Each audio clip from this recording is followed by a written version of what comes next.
오늘 주님 앞에 나온 여러분들 큰 은혜와 평강이 있기를 축복합니다. 오늘 우리가 읽은 말씀은 우리들이 잘 아는 말씀 가운데 하나입니다. 바울과 실라가 빌립보에서 복음을 전하다가 점치는 귀신 들린 여종을 고쳐줍니다. 그리고 그 일 때문에 감옥에 갇히게 됩니다. 원래 바울은 이 빌립보로 가려고 했던 게 아니라 아시아 지역에서 복음을 전하려고 했는데 밤에 환상을 보죠. 마게도냐 사람 하나가 우리에게 건너와서 우리를 도와달라는 그 환상을 보고 하나님의 인도하심을 깨닫고 마게도냐로 가고 그곳에서 복음을 전하다가 옥에 갇히게 됩니다. 분명히 하나님께서 빌립보로 가라고 해서 하나님의 말씀에 순종해서 왔는데 그곳에서 옥에 갇히는 일을 만나게 됩니다. 여러분, 물론 바울이 점치는 귀신 들린 그 여종을 고쳐주어서 옥에 갇힌 거지만 그러나 하나님의 계획이 있었던 거예요. 뭐예요? 이 일을 통해서 간수와 그 가족들을 구원하시려고 했던 겁니다. 여러분, 간수를 구원하는데 감옥보다 더 좋은 곳이 어디 있겠어요? 여러분, 하나님의 관심은요, 언제나 한 영혼이 예수를 믿고 구원받는 데 있습니다. 누가복음 15장에 보면 이른 양의 비유가 나옵니다.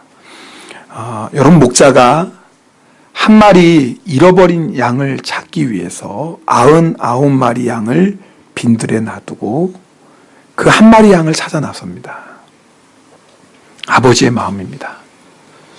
하나님은 지금도 아버지를 모르고 죄악 가운데서 방황하는 한 사람 한 사람이 예수님을 믿고 주님께 돌아오기를 기다리고 계십니다.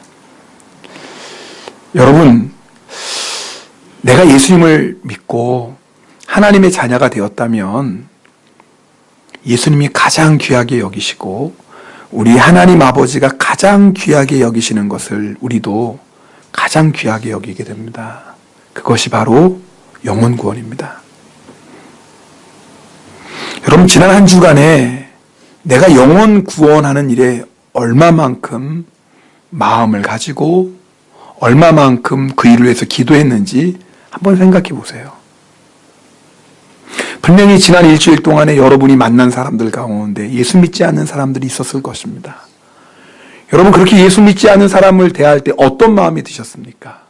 만약 하나님 아버지의 마음을 알고 하나님의 마음을 가지고 사는 사람은 분명히 예수 믿지 않는 사람을 보고 이런 마음이 들었을 것입니다. 어떻게 하면 저 사람 예수님 믿게 할 수 있을까? 어떻게 하면 저 사람도 복음을 듣고 구원받을 수 있을까? 그 생각하셨을 것입니다. 그런데 내가 예수 믿지 않는 사람을 만남에도 불구하고 내 안에 그 영혼을 향한 구원의 열정이 없다면 오늘 말씀 통해서 하나님이 가장 귀하게 여기시는 것에 대해서 내가 무관심하구나 깨닫게 되고 오늘 한 영혼 한 영혼을 찾으시는 그 아버지의 마음을 구하는 시간 되기를 축복합니다. 하나님은요, 하나님이 사랑하는 바울과 실라를 빌립보 감옥에 보내십니다. 하나님은요, 한 영혼을 구원하시기 위해서라면 하나님이 사랑하시는 종도 감옥에 보내실 수 있습니다. 왜요? 하나님의 최고의 관심은 한 영혼이 예수 믿고 구원받는 겁니다. 바울과 실라가 빌립보 감옥에 갇힌 것은 우연이 아닌 겁니다. 자, 오늘 이 말씀을 통해서 우리를 비춰보자 그 말입니다. 하나님의 관심이 한 영혼을 구원하는 일이라면 이것을 위해서 바울과 실라를 빌립보 감옥에까지 보내셨던 분이라면 자, 지금 내가 살고 있는 나의 삶이, 나의 환경이, 나의 만남이 우연일 수 없다 그 말입니다. 내가 우연히 일본 땅, 내가 우연히 이곳에서 살고 있는 게 아니에요. 내가 어쩌다가 그런 사람들 만나서 함께 살아가고 있는 게 아니다 그 말입니다. 하나님의 목적이 있어요. 하나님은 내가 있는 그 자리에서 예수 이름 전하라고, 내가 만나는 그 사람들에게 예수 이름 전하라고 우리를 그 자리로 부르시고 우리에게 그 만남을 허락하셨습니다. 여러분, 우리가 인생의 목적을 알고 나면은요, 환경을 보고 사람을 보는 눈이 달라집니다. 우리를 향하신 하나님의 뜻을 깨닫지 못하면 환경 때문에, 상황 때문에 늘 불평하고 원망합니다. 우리를 향하신 하나님의 목적을 바로 깨닫지 못하면 늘 이 사람 저 사람 때문에 낙심하며 살아갑니다. 그러나 하나님이 우리를 향하신 뜻이 무엇인지 알고 예수 이름 전하는 것보다 더 귀한 것이 없고, 이 일을 위해서 하나님이 우리를 그 자리에 세우시고 그 만남 가운데로 인도하셨다라는 것을 믿게 되면, 깨닫게 되면 어떤 환경 속에서도, 어떤 만남 속에서도 하나님의 뜻에 순종하는 자가 됩니다. 여러분하고 나누었던 적이 있습니다. 내 잔이 넘치나이다 라는 실화소설에 나오는 맹이순 전도사님에 대한 얘기입니다. 6.25 동란이 일어나서 이 신학교 다니고 있던 이 맹이순 전도사가 인민군으로 오해를 받아서 거제 포로 수용소에 갇히게 됩니다. 자기는 인민군이 아니라고, 나는 신학생이라고 아무리 얘기해도 통하지 않는 겁니다. 그 후에 갇혀서 하나님 앞에 간절히 기도했어요. 하나님, 왜 저를 여기 보내셨어요? 저 빨리 신학교 마치고 목회도 하고 주의 사명 감당해야 되는데 왜 제가 여기 지금 억울하게 포로 수용소에 갇혀 있어야 됩니까? 주님. 그러던 중에 자기가 갇혀 있는 포로 수용소에 있는 수많은 사람들이 예수님을 모르는 사람이라는 것을 깨닫게 됩니다. 어쩌면 하나님이 나에게 이곳에 있는 사람들에게도 누군가는 예수의 이름을 전해야 되는데,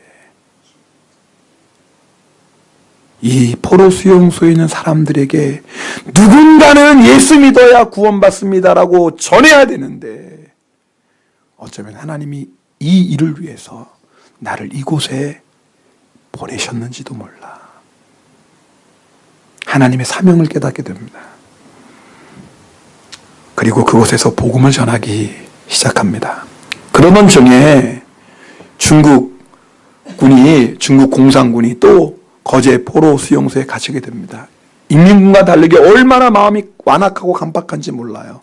그렇죠. 공산당에 이끌려서 강제로 군인이 돼서 남의 나라까지 와서 포로가 되는데 얼마나 그 마음 안에 조국을 향한 그 원망과 불평이 있겠습니까? 하나님이 이 사람들에게도 복음을 전하라고 하시나 보다. 그리고 그곳에 있는 한 사람 한 사람을 돌보며 특별히 환자들을 간호하며 복음을 전하기 시작합니다. 근데 그러던 중에 이 맹이순 신학생이 억울하게 포로 수용소에 갇혀 있다는 것을 가족과 친지들이 알게 됩니다. 구명운동을 펼칩니다. 그래서 풀려나게 됩니다. 근데 참 놀랍죠? 이 전도사님이 자기는 나가지 않겠다라는 거예요. 왜냐하면 이곳에 있는 자들에게 예수 그리스도의 이름을 전하는 것이 나의 사명임을 깨달았어요. 그리고 그곳에서 계속해서 주의 복음을 전합니다. 그리고 그곳에 있는 수많은 포로들이 예수님을 영접하고 구원받는 구원의 역사가 일어납니다. 여러분, 사람이요, 내가 왜 사는지 내 삶의 목적을 깨닫고 나면은요, 인생이 바뀌는 거 아십니까? 여러분, 왜 하나님께서 여러분을 그 자리로 인도하셨을까요? 우연일까요? 왜 하나님이 그 사람들을 만나게 하셨을까요? 우연일까요? 아니죠. 참새 한 마리도 하나님의 뜻이 아니면 떨어지지 않는데 어떻게 우리가 우연히 일본 땅에, 우연히 치바 땅에, 우연히 그 사람들과 함께 살고 있겠습니까? 하나님의 계획이 있어요. 하나님의 목적이 있어요. 무슨 목적이죠? 무슨 계획이죠? 예수 믿고 구원받은 내가 그들에게 예수의 이름을 전하라는 겁니다. 사명에 눈이 뜨이면 더 이상 환경 때문에 불평 원망하는 자가 되지 않습니다. 아, 이곳에서도 예수 이름 전하라고 하시는구나. 여러분, 특별히 우리들은 일본 땅에서 살아갑니다. 여러분, 일본이 어떤 나라인지 여러분은 더 잘 아시죠? 예수 안 믿는 나라입니다.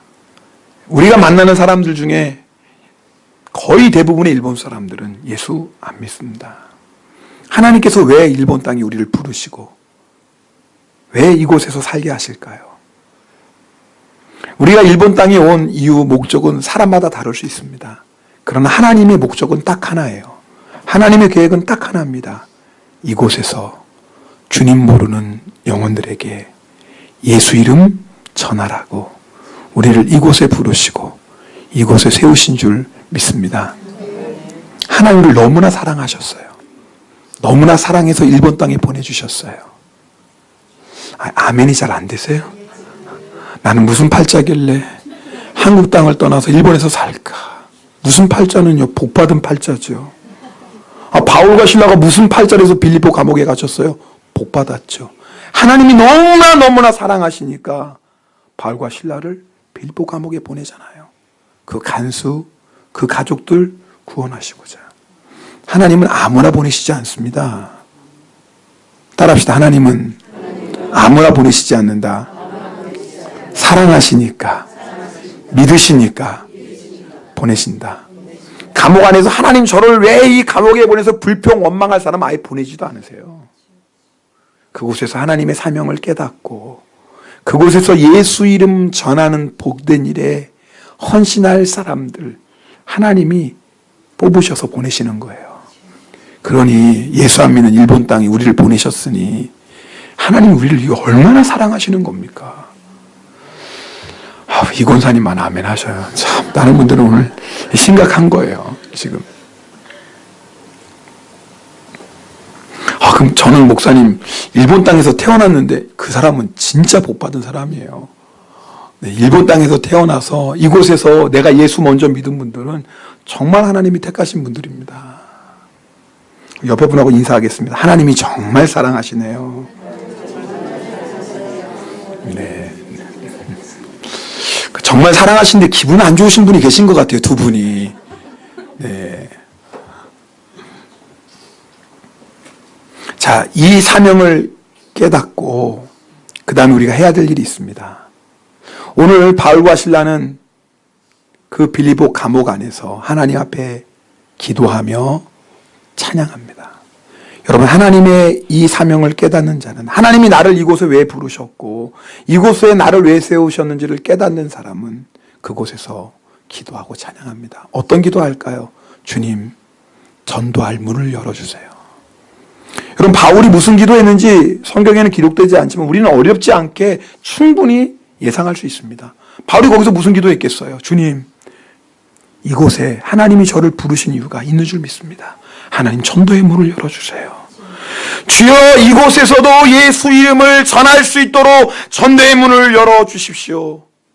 기도했습니다. 그럴 때 어떤 일이 일어납니까? 지진이 나고 옥터가 흔들리고 옥문들이 열리고 쇠사슬이 다 벗겨지고 결국 이 일을 통해서 간수와 그 가족들이 예수님을 영접하는 구원의 역사가 일어납니다. 여러분, 바울처럼 전도한 문을 열어달라고 기도하고 있습니까? 예수 믿지 않은 여러분의 가족, 여러분의 친구와 여러분의 직장 동료, 여러분의 이웃, 하나님, 전도의 문을 열어주셔서 내가 예수 이름 전하게 해주세요. 기도하고 있습니까? 여러분, 우리 교회가 일본 선교의 사명을 감당하고 땅 끝까지 복음 전할 수 있는 전도의 문을 열어달라고 여러분 기도하고 있습니까? 한두 번은 기도했겠죠. 가족의 구원을 위해서. 몇 번은 친구, 이웃들을 위해서 기도했겠죠. 그러나 여러분, 우리의 기도가 멈추면 안 됩니다. 내가 1년 기도하고 3년 기도하고 5년 기도했어도 하나님이 아무 응답 없는 것 같아도 아니요, 절대 그렇지 않습니다. 하나님은 그 기도를 다 듣고 계시고 하나님이 예정하신 때에 우리의 기도를 따라 전도의 문을 활짝 열어주셔서 구원의 역사를 이루어 주실 줄 믿습니다. 여러분, 우리가 기도와 함께 하나님을 찬양해야 됩니다.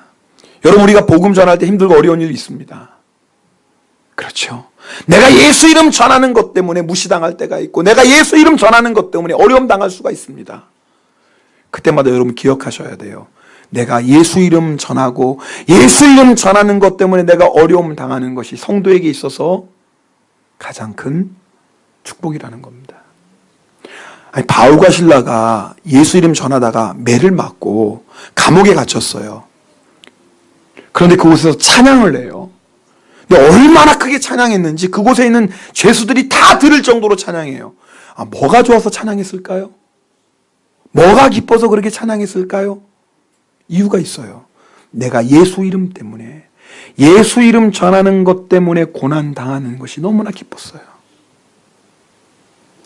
사도행전 5장에 보면 여러분, 사도들이 예수님 전하는 것 때문에 공회에 붙잡힙니다. 매를 맞습니다. 그리고 다시는 예수 이름 전하지 말라고 위협을 받습니다. 그런데 공회에서 풀려난 제자들이 어떻게 했는 줄 아세요? 사도행전 5장 42절에 보면 이렇게 말씀합니다. 사도들은 그 이름을 위하여, 예수 이름을 위하여 능욕받는 일에 합당한 자로 여기심을 기뻐했다. 주님, 우리가 누군데 주님을 위해서 이렇게 고난받습니까? 주님, 우리가 누구간데 예수 이름을 전하는 것 때문에 이런 고난을 당합니까? 주님, 주님과 함께 고난당하는 이 영광의 자리에 나를 불러주셔서 감사합니다. 여러분, 성도의 가장 축복이 뭔 줄 아세요? 내가 예수 믿고 내 병이 나았습니다. 기쁜 일이죠. 감사한 일이죠. 내가 예수 믿고 우리 가정의 경제적인 문제가 해결되었습니다. 네, 기쁘고 감사한 일입니다. 내가 예수 믿었더니 우리 자녀들이 이렇게 잘 됐어요. 네, 기쁘고 감사한 일입니다. 근데 성도의 진정한 기쁨은 그게 아니에요. 진짜 기쁨이 뭔지 예수님께서 말씀하셨어요. 우리 마태복음 5장 10절부터 12절까지의 말씀은 함께 읽겠습니다. 같이 읽습니다. 의를 위하여 박해를 받은 자는 복이 있나니 천국이 그들의 것임이라. 나로 말미암아 너희를 욕하고 박해하고 거짓으로 너희를 거슬러 모든 악한 말을 할 때에 너희에게 복이 있나니 기뻐하고 즐거워하라. 하늘에서 너희의 상이 큼이라. 우리 예수님이 기뻐하고 즐거워하래요. 하늘의 상이 크대요. 하늘나라에서 누가 큰 상 받는 줄 아세요? 예수님 때문에 고난받고 복음 때문에 고난당하는 것, 내가 예수 이름 전하는 것 때문에 희생하는 것, 그것이 하늘나라에서 큰 상입니다. 그래서 바울과 실라가 너무 기뻤던 거예요. 예수님의 제자들은 예수님의 이름 때문에 능욕받는 것이 너무 기뻤던 거예요. 우리 전 성도님들과 함께 읽었던 책 목사님 전도가 너무 쉬워요. 여러분 기억하시죠? 읽으시면서 많은 은혜 받으셨죠? 여러분, 그 책의 저자 손 목사님이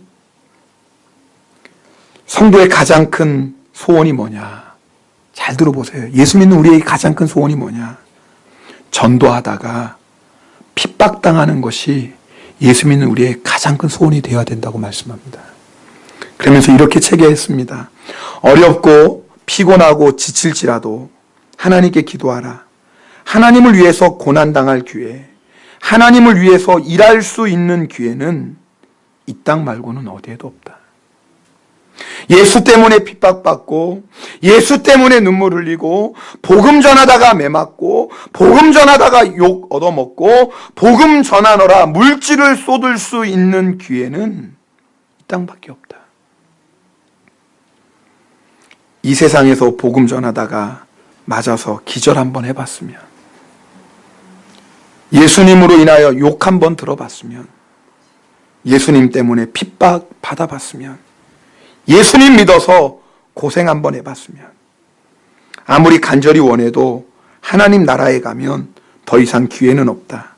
주님을 위해서 고난당하고 고생할 수 있는 기회는 눈 깜짝할 사이에 지나가는 이 땅 말고는 없음을 깨닫고 전도에 힘쓰자. 여러분 생각해 보세요. 우리가 복음 전하다가 당하는 모욕과 핍박, 복음 전하다가 당하는 멸시, 복음 전하기 위해서 희생하는 것들, 복음 전하기 위해서 사용한 우리의 시간과 물질과 정성, 이것이 우리의 기쁨과 감사가 된다면, 내가 생명 다해 전도하면 전도 못할 영혼이 어디에 있을까요? 전도가 어렵다고 생각하시는 분들이 참 많습니다. 혹시 여러분 오늘 말씀 들으면서 전도는 너무 어려워요, 나하고는 별 상관이 없어요 라고 하시는 분이 계실지도 몰라요. 저는 성경도 잘 몰라서, 말도 잘 못해서 전도 못해요. 여러분, 그런 분들은요, 요한복음 4장에 나오는 수가성 여인의 얘기를 잘 들으셔야 됩니다. 여러분 아시죠? 예수님께서 사마리아 수가라는 마을에 가셔서 한 여인과 대화를 나누시죠. 근데 여인이, 그분이 바로 예수 그리스도 메시아인 것을 알게 되죠. 알자마자 뭐 했어요? 이분이 예수님이구나 알자마자 성경 공부했나요? 아니에요. 알자마자 뭐 했어요? 마을에 들어가서 동네 사람들에게 예수님을 전합니다. 뭐라고 말했는 줄 아세요? 뭐라고 말했는 줄 아세요? 와서 봐라. 따라합시다. 와서 보아라. 어려워요? 쉬워요? 이것도 어렵다고 하시는 분은 예배 끝나고 사무실 좀 오세요. 상담이 필요하신 분이시고, 네. 어렵나요? 와서 봐라. 이분이 메시아가 아니시냐. 요즘 말로 하면 교회 한번 와보세요. 예수 믿으면 구원받아요. 더 놀라운 건 뭔 줄 아세요? 아니, 그 말 듣고 동네 사람들이 예수님 만나러 왔어요. 아니, 좀 말을 멋있게 해야죠. 뭐 성경을 슬슬 풀고 뭐 얘기해야 했으면 이해가 가요. 다른 것도 안 해요. 와보세요. 그분이 구원자이실 거예요. 아니, 그 한마디 듣고 마을 사람들이 예수님께 옵니다. 여러분 아세요? 예수의 이름이 능력이에요.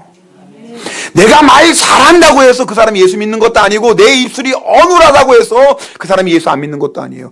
예수 이름, 그 이름 자체에 능력이 있습니다. 구원의 이름이거든요. 그래서 예수 그리스도 이름을 전하기만 하면 주의 성령님이 역사하십니다. 내가 아무리 많은 말해도 예수 이름 전하지 않으면 주의 성령님이 역사하시지 않습니다. 그럼 내 입술이 어눌해도 예수 믿으세요. 한마디 하면 때로는 그 예수의 이름이 그 심령 속의 역사에서 구원의 길로 인도합니다. 어떤 여자 성도님이 자기가 교회에 나오게 된 계기를 얘기했어요. 터미널 앞을 지나가는데 사람들이 예수 믿고 구원 받으세요. 근데 이상한 일이 일어났어요. 아니, 집에 가서 잠을 자려고 들어놓으면 예수 믿고 구원 받으세요. 그 얘기가 들리는 거예요. 아니, 눈만 감으면 예수 믿고 구원 받으세요. 예수 믿고 구원 받으세요. 계속 귀에서 외치는, 미치겠는 거예요. 미치겠는 거예요. 그래서 뭐예요? 교회에 나가게 되고 그 말 한마디에 예수님을 믿게 되었어요. 여러분 아세요? 우리가 예수하마 신지데 구다사이, 그 한마디 말이요, 어떤 사람은, 아니 수많은 사람은 다 그냥 한 귀로 듣고 한 귀로 흘려보낼지 몰라요. 그런데 어떤 사람은요, 그 한마디가 잊혀지지가 않는 거예요. 그 한마디가 계속 귀에서 맴도는 거예요. 계속 그 한마디가 잊혀지지가 않는 거예요. 예수님 믿으라고? 예수님 믿어야 된다고? 여러분, 우리에게는 그 예수의 이름 전할 사명이 있습니다.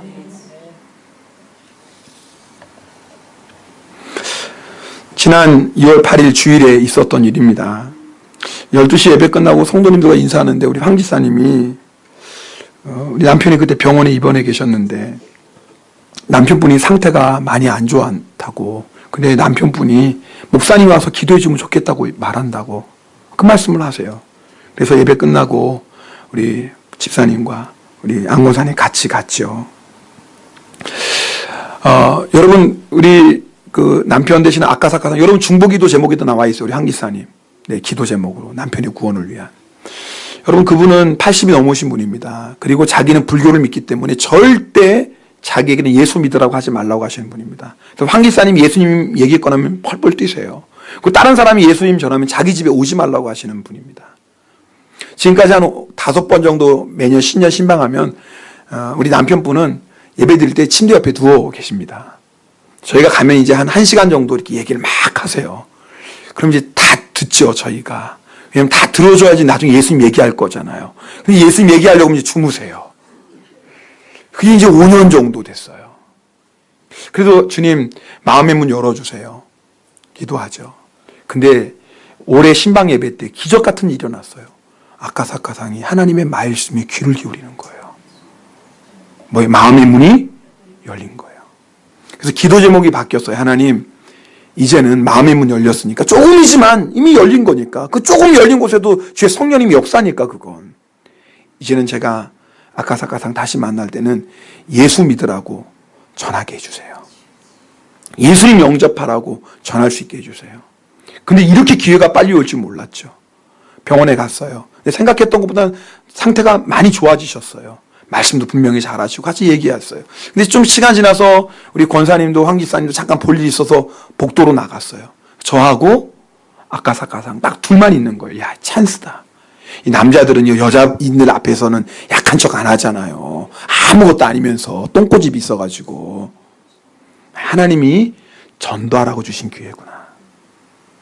제가 예수님 얘기를 꺼냈어요. 평소 같으면 예수 얘기 꺼내지도 못하게 하는데 진지하게 듣는 거예요. 진지하게. 가만히 듣고 계시는 거예요. 제가 그 모습을 보고 지금 예수님 영접하지 않겠습니까? 물었어요. 그랬더니 반응이 나는 잘 모른다고. 어떻게 예수 믿는지. 괜찮다고. 정말 아까사카상이 진실한 마음으로 믿는 마음으로 예수님께서 내 모든 죄를 용서해 주시고 내가 그 예수님을 믿으면 죄사함 받고 영원한 생명을 얻는 것을 진짜 믿고 그 마음으로 예수님을 내 마음에 영접하면 된다고. 그러면서 제 기도를 따라하라고 그랬어요. 도박도박 따라하세요. 도박도박 따라하세요. 기도가 마치고 물었어요. 아까사카상, 이제는 예수님이 어디 있어요? 자기 가슴에 있대요. 가슴에. 그렇게 예수님 영접하고 나니까 간호사가 들어오고 권사님 집사님 들어오시는 거예요. 하나님이 딱 그 시간 주신 거예요. 복음 전하라고. 아까사카상이 진심으로 예수님 영접했다면 구원받았습니다. 여러분, 진실한 마음으로 예수 이름 부르는 자체가 주님의 역사 아니겠어요? 여러분, 이미 하나님께서 그 남편분의 구원을 예비하신 거예요. 성경에 보면 뭐예요? 태초부터 하나님 예비하신 거예요. 근데 잘 들어보세요. 하나님이 구원하시기로 작정하셨지만 누군가는 예수의 이름을 전해야 됩니다. 만약 제가 그날 제 입을 열어 예수의 이름을 전하지 않았다면 그날 주님은 역사하시지 않으셨을 것입니다. 물론 나중에 또 주님이 역사하셨겠지만 전해야 됩니다. 로마서 10장 13절 14절 말씀 함께 읽겠습니다. 같이 읽습니다. 누구든지 주의 이름을 부르는 자는 구원을 받으리라. 그런즉 그들이 믿지 아니하는 이를 어찌 부르리요? 듣지도 못한 이를 어찌 믿으리요? 전파하는 자가 없이 어찌 들으리요? 네, 아닙니다. 네, 여기까지요. 보세요. 여러분, 예수의 이름을 들어야지 예수 이름을 믿을 수 있을 거 아니에요. 예수 이름을 믿는 자가 예수 이름을 부를 거 아닙니까?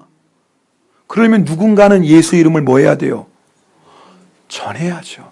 예수님의 이름을 전해야지 예수 이름을 들을 수 있고, 예수 이름을 들을 때 성령님 역사하셔서 예수 이름을 믿을 수 있고, 예수 이름을 믿고 예수의 이름을 부르는 자는 구원받습니다. 전하는 게 이렇게 중요해요. 여러분 주변에 예수 믿지 않는 사람들 얼마나 많습니까? 여러분, 우리의 사명이 뭡니까? 그들에게 예수 이름 전하라는 겁니다. 예수님 전하라고 그러면, 목사님, 그러면, 회사 안에서, 학교 안에서, 이 예수님 전하면 관계가 어색해집니다. 이게 좀 서먹서먹해지고, 괜히 손해봅니다. 아니, 여러분, 그거 감당 안 하고 어떻게 예수 이름 전하려고 그러세요? 성경은 예수 이름 전하다가 환난 당하고 핍박당하는 게 성도의 가장 큰 복이라고 그러셨는데, 예수 이름 때문에 조금 손해보는 거, 예수 이름 때문에 조금 어려움 당하는 거, 아니 그게 두려워서 예수 이름 안 전하면 언제 예수 이름 전하실래요? 나중에 때가 되면 기회 오겠죠. 언제요? 여러분 죽은 다음에요?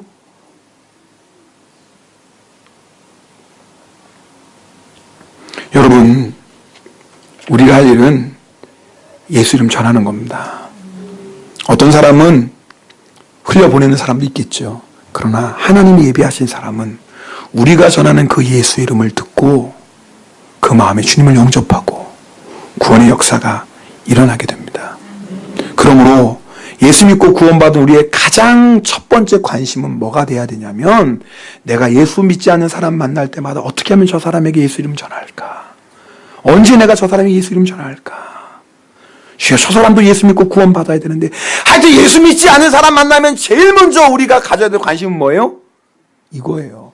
우리가 학생이든지 직장인이든지 장사하는 사람이든지 예수 믿지 않는 사람 봤다 하면 우리는 어떤 생각해야 돼요? 주님, 저 사람에게 내가 예수 이름 전해야 되는데 언제 전할까요? 주님, 저 사람도 예수 이름 듣고 구원받아야 되는데 주님, 전도할 문을 열어주세요. 이게 우리의 관심사가 돼야 돼요. 그리고 기회를 봐가지고 하나님이 여러분 전도의 문을 딱 열어주셨으면 뭐 해야 돼요? 전하는 거예요. 예수 믿으세요. 그럼 구원받습니다. 영혼 구원보다 하나님께 더 중요한 건 없습니다. 그래서 이 땅에 사는 우리의 가장 큰 사명이 뭐냐면, 하나님이 우리에게 맡겨주신 가장 큰 사명이 뭐냐면 예수 이름 전하는 겁니다. 여러분, 정말 여러분은 이 세상에 살면서 예수 이름 전하고 영혼 구원하는 것이 내 인생의 가장 큰 목적이고 나의 사명이고 여러분의 관심사입니까? 오늘 확인해 봐야 돼요. 내가 예수 믿고 구원받았으면서도 여전히 영혼 구원에는 관심이 없고 예수 믿지 않는 사람을 구원하는 일에는 내 마음이 별로 없고 여전히 나의 생각, 나의 계획, 내 인생의 성공, 육신의 편안함, 이런 것들만 관심 갖고 있다면 여러분, 어떻게 우리 주변에 있는 사람은 예수 이름을 들을 수 있나요? 하나님은 나를 세우셔서 내 주변에 있는 사람들에게, 내 가족, 내 친구, 내 이웃에게 예수 이름 전하라고 나를 이곳에 세우시고 부르셨는데, 그럼 내 주변에 있는 사람은 언제 예수 이름을 들을까요? 여러분 만나는 그 손님들은 언제 예수 이름 들을까요? 여러분, 장사가 우리 인생의 목적이 아닙니다. 인생의 목적은 영원히 변하지 않는 거잖아요.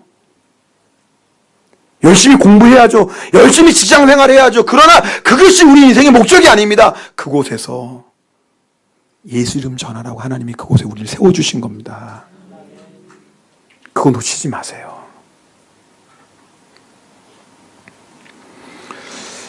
앞에서 목사님 전도가 너무 쉬워요. 그 책에 나오는 얘기입니다.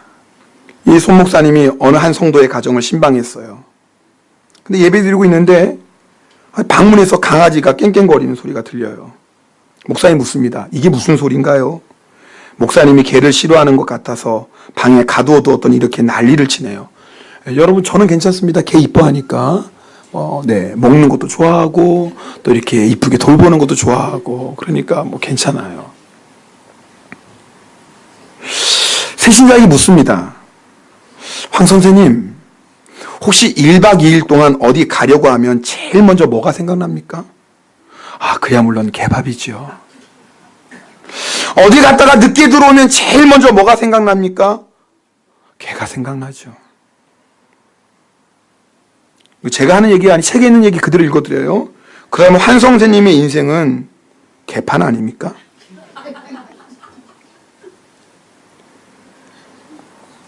하나님을 믿고 세례를 받았으면 하나님 중심으로 살아야 하는데 황 선생님이 하나님을 개만큼이라도 취급했습니까?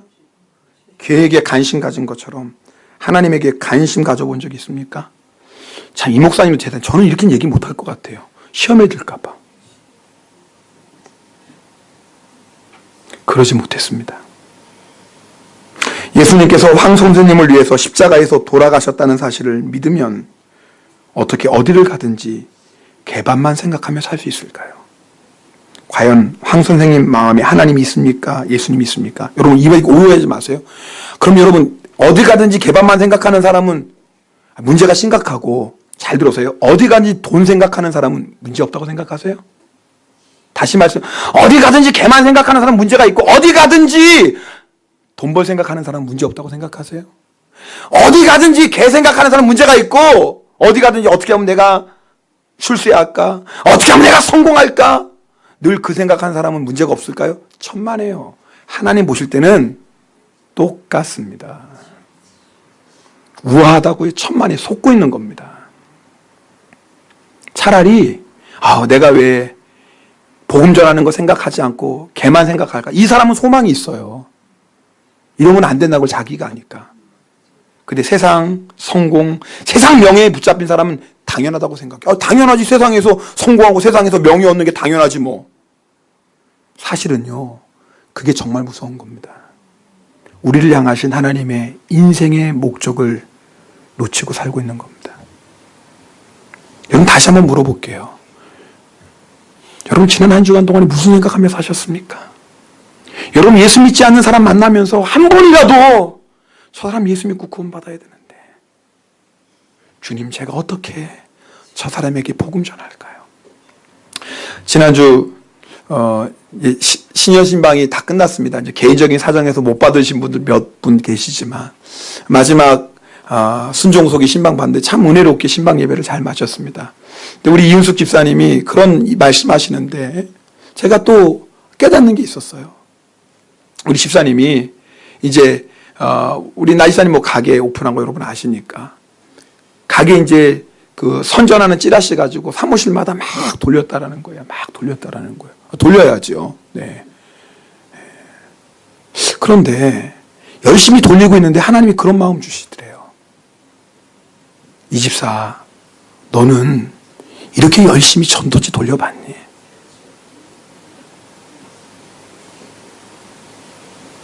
여러분, 아니, 내 가게 오라는 전도 이 찌라시 돌려야 돼요. 돌리지 말라는 게 절대 아니에요. 오해하지 마세요. 돌려야 돼요. 여러분, 강아지 키우시는 분들 잘 키우세요. 우리 집도 강아지 있잖아요. 잘 크고 있어요. 열심히 공부하세요. 직장생활 열심히 하세요. 그거 하지 말라는 거 아니에요. 그런데 문제는 뭐예요? 그것 때문에 나를 향하신 하나님의 목적을 놓치면 안 돼요. 그것 때문에 나를 구원하시고 나를 위해서 생명 버리신 예수 그리스도의 십자가의 복음을 전하는 것에 소홀하면 안 된다 그 말입니다. 제가 뭐 좋은 얘기니까 할게요. 우리 어제 속장 모임하는데 우리 조 집사님이 이런 얘기하다가 너무나 은혜로운 얘기를 해요. 다른 게 아니라 우리 나영자 집사님이 세상에 한국 김을 2상자 사가지고 자기 아파트에 사는 사람들 전도지하고 김을 다 돌렸다라는 거예요. 야, 제가 그 얘기를 듣는데 얼마나 감사하면 부끄러운지. 야, 우리 교회는 안나성교회 때문에 사는 것 같아요. 하여튼 전도도 제일 열심히 하고 기도도 제일 열심히 하고 새벽 예배도 제일 열심히 안 하고 하여튼 안나성교회는 적어도 모세만큼은 사셔야 돼요. 모세가 몇 살까지 살았어요? 120살까지. 단 노망 들지 말고. 네. 제가 그 말씀을 들으면서 얘기를 들으면서 야, 젊은 사람들이 하도 전도 안 하니까 시간 없다, 돈 없다, 바쁘다 하도 전도 안 하니까 하나님이 봐라, 너희 시간 없다고, 돈 없다고, 바쁘다고. 그래서 하나님께서 안나성교회 통해서 저희를 부끄럽게 하시고 또 저희들을 깨닫게 하시는 것 같아요. 이렇게 나이 든 사람도 80 내다보는 사람도 이렇게 전도하는데 너희들 전도 안 하고 뭐 하냐.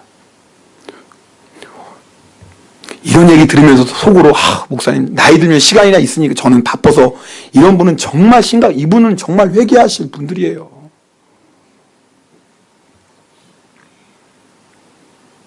하나님께서 왜 우리를 복음 전하는 일을 부르실까요? 이유가 있습니다. 여러분, 천국에 가면 우리가 종일토록 하나님을 예배할 것입니다. 천국에 가면요 성도들과 완전한 사랑의 교제를 나눌 겁니다. 지금은 우리가 불완전해서 서로 교제하는 가운데 상처도 주고받고 아픔도 있어요. 천국에 가면 완전한 사랑으로 교제할 겁니다. 천국에 가면 예수님을 닮은 우리의 모습을 보게 될 거예요. 천국에 가면 서로 섬길 겁니다. 그런데요, 천국에 가서 절대 할 수 없는 일이 하나 있어요. 뭔 줄 아세요? 예수 믿으라고 전도하는 거예요. 여러분, 우리가 예수 믿으라고 전도하는 건요, 이 땅 위에서만 가능한 거예요. 그래서 복음 전하는 것을 지상 대명령 그래요.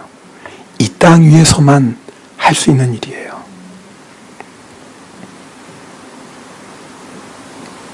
전도만이 지옥으로 가는 사람들을 구원의 길로 인도할 수 있습니다.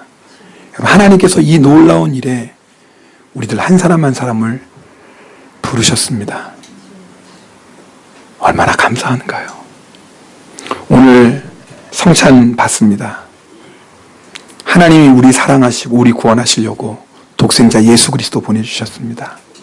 예수님께서 우리를 구원하시기 위해서 십자가에서 생명 주셨습니다. 우리 감사합시다. 감사하는 마음으로 성찬을 받고, 내가 이 큰 은혜와 사랑을 받았음에도 주님께 순종하지 못했다면 회개하는 마음으로 성찬을 받읍시다. 그리고 이 예수님의 놀라운 십자가의 사랑 모르는 자들에게 내 남은 인생 주의 이름 전하는 자 되게 하옵소서. 내 인생이 우리 지방용광교회가 주의 복음을 전하는데 생명 다해 쓰임받는 인생, 생명 다해 쓰임받는 교회 되게 하옵소서. 우리 함께 결단하며 통성으로 기도합니다. 할렐루야. 사랑의 하나님 아버지 감사드립니다.